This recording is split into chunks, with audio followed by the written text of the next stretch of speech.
campañas de protección al medio ambiente, a la no contaminación, al cuidado de los bosques, etc.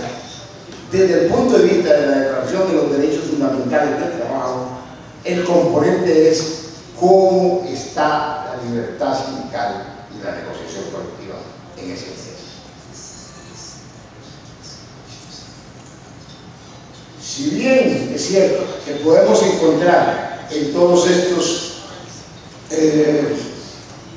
elementos nuevos que hay avances, también tenemos que decir que hay algunos componentes de estos avances que en determinados países o regiones se minimizan en detrimento de otros. Y este es un punto que vamos más adelante a conversar. Pero lo que es cierto es que lo asistencial y filantrópico, lo importante de lo laboral, avanza lo ambiental, contra la corrupción, como también a la gobernabilidad. Hay mucho más elementos sobre él. Y cada vez con ese avance, nótese que del 80 al 2000 estamos en el mayor auge y desarrollo de la globalización económica.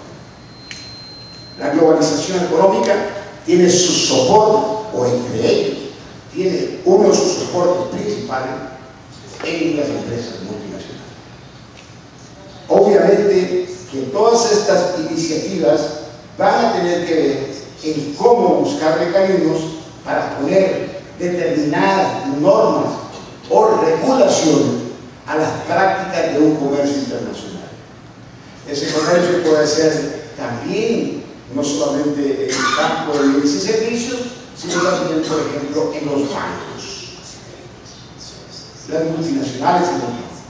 Pues también se logra, dentro de toda esa segunda ola, que el Banco Mundial, que tiene fondos públicos, pero que también tiene un departamento o una instancia encargada de préstamos para el sector privado, tenga condiciones de que aquellos préstamos, antes de ser aprobados, tengan compromisos con estas regulaciones, tengan compromisos antes de recibir la aprobación de un crédito, de que ese crédito va destinado y va a ser utilizado en el entendido de que no va a haber las violaciones a los estándares ambientales o laborales señalados. Y de ahí sobre eso, lo que podemos decir, instrumentos que a nivel internacional se han elaborado para dar seguimiento a este tipo de cosas.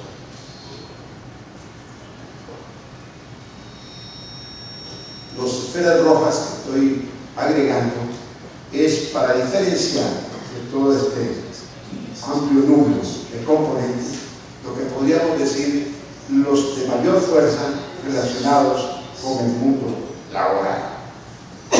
Por ejemplo, el Global Compact, que es la posición de Naciones Unidas, la vamos a ver más adelante, en relación con esta temática.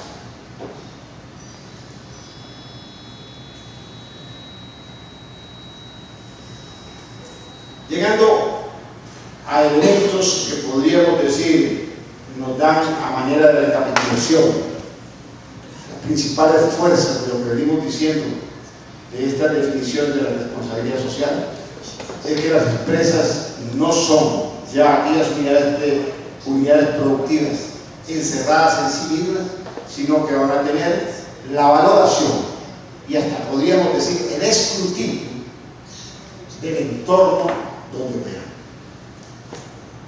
Las empresas empiezan a tener presión de organizaciones sociales, ONG o asociaciones de consumidores o grupos dedicados a la protección del medio ambiente, que ya no pueden hacer una labor de rentabilidad exclusivamente dentro de sus propias fronteras de empresa, sin tener el cuidado, reflexión o el cálculo o consideración del contexto de nuestro país.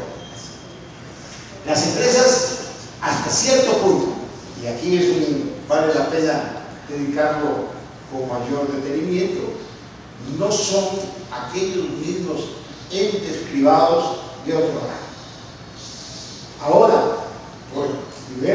factores, entre ellos el debilitamiento del Estado que se ha producido en esta época de la globalización, entre ellos el crecimiento de las multinacionales, lo cierto es que las empresas incursionan también como apoyo a las políticas públicas. Todo un punto de reflexión y debate. Más adelante podemos dedicarle un poquito más de tiempo a ello.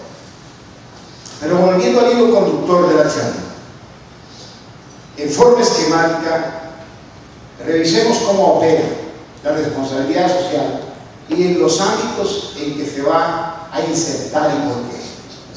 En primer lugar, la responsabilidad social, o podríamos decirlo mejor en estos términos, las empresas que hacen responsabilidad social, la hacen focalizando captar un cliente, tener cliente, ser buen negocio, tener rentabilidad.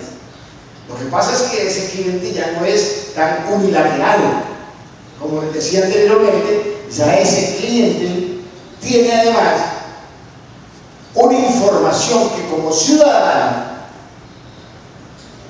deja de ser no solamente un consumidor, sino que tiene una información como para reflexionar de si esa empresa qué daño puede estar ocasionando a la sociedad, a la comunidad o a los trabajadores.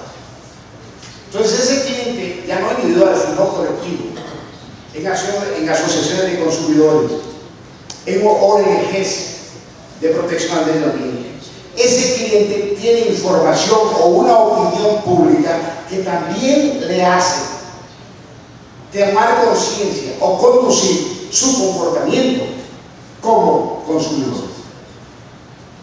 Entonces tenemos que en esta gráfica no solamente va a haber esa relación de cliente informado que ya no es mecánicamente seducido, sino que hay otros factores que lo conducen a ser ya un cliente mejor informado, con mejor conciencia, sino que también se dan otros elementos como el siguiente. Uno, el medio ambiente.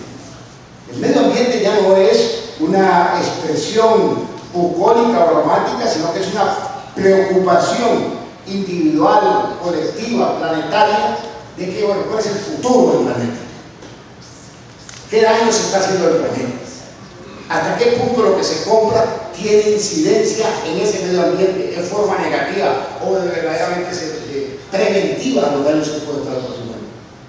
Desde el punto de vista de los derechos humanos, es decir, esa empresa que busca a sus clientes está considerada o señalada como infractora de derechos humanos. Entonces, obviamente que ese cliente, ante esas informaciones, va a cambiar de opinión en relación a la empresa. Y también lo que podríamos decir, las comunidades, las organizaciones de las comunidades. Las comunidades también tienen que ver o pensar de que ese tipo de empresa está instalada en ese ámbito geográfico que está ocasionando. Y más específicamente con poblaciones que se irrespetan valores autóctonos, como los pueblos originarios. Un pueblo originario donde se instala una multinacional que puede tener cierto porcentaje de empleo, que puede tener cierta preocupación por el medio ambiente, pero ¿qué pasa en esa instalación con los pueblos originarios, su cultura, sus valores, su idiosincrasia? Esto muchas veces ha sido también violentado, ocasionando grandes problemas y rechazo a algunas empresas. Y lo otro es que, si bien es cierto que se ascribe la responsabilidad social en forma voluntaria, esto es otro tema también debatible, el hecho de que se asuma la adscripción a ser una empresa que va a seguir la estrategia de la responsabilidad social, desde el momento en que toma ese paso, existen entes reguladores para darle supervisión